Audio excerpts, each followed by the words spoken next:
দার্জিলিং থেকে ৩০ কিলোমিটারেরও বেশি দূরে কার্শিয়াং। প্রায় ৫,০০০ ফুট উঁচুতে এই শহর। চায়ের জন্য বিখ্যাত কার্শিয়াং। পাহাড়ের কোলে চা বাগিচা রয়েছে, ক্যাসেলটন, মাকাই বাড়ি, আম্বুটিয়া এবং গুমটি সবগুলোই পর্যটক টানে।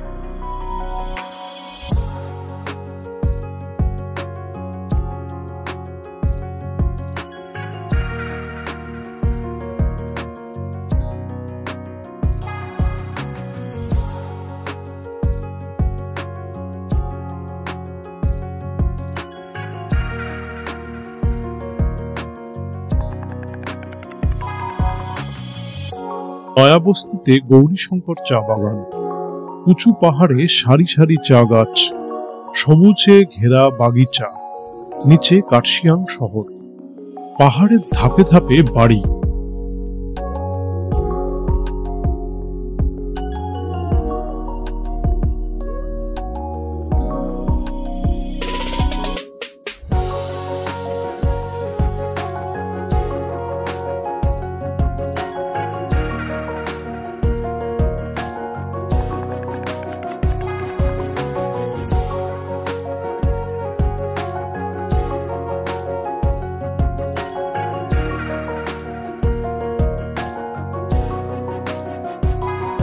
গৌরীশঙ্কর চা বাগানের মধ্যে হনুমান টক পর্যটকদের কাছে বেশ জনপ্রিয়। গোর্খা টেরিটোরিয়াল অ্যাডমিনিস্ট্রেশনের উদ্যোগে হনুমান জয়ন্তীতে মূর্তি উদ্বোধন হয়। রামের ভাই লক্ষণের প্রাণ বাঁচাতে গোটা পর্বত উঠিয়ে আনে প্রভুভক্ত হনুমান। তাতে ছিল মৃত সঞ্জীবনী। প্রাণ ফিরে পায় লক্ষণ। পাহাড়ের দেবতা হয়ে ওঠে হনুমান। বেড়াতে গেলে হনুমানের মন্দির প্রায়শই চোখে পড়ে পাহাড়ে। তেমনি কার্শিয়াং শহরের হনুমান টক। আঁকাবাঁকা খাড়াই রাস্তায় গাড়িতে দিয়ে চমকে ওঠে।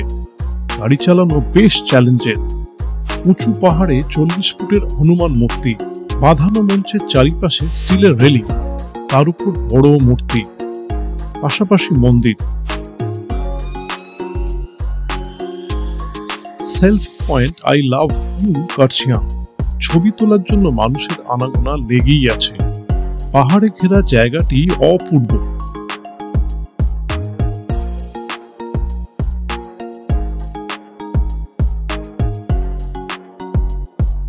কার্শিয়াং থেকে প্রায় ৮ কিলোমিটার দূরত্বে চিমনি।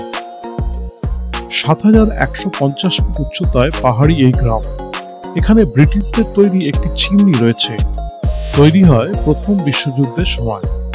কথিত আছে দার্জিলিং যাওয়ার জন্য চিমনির রাস্তা ধরত ব্রিটিশরা। রাত কাটাতো এই গ্রামেই। অতিরিক্ত ঠান্ডা থেকে বাঁচতে চিমনি তৈরি করা হয়।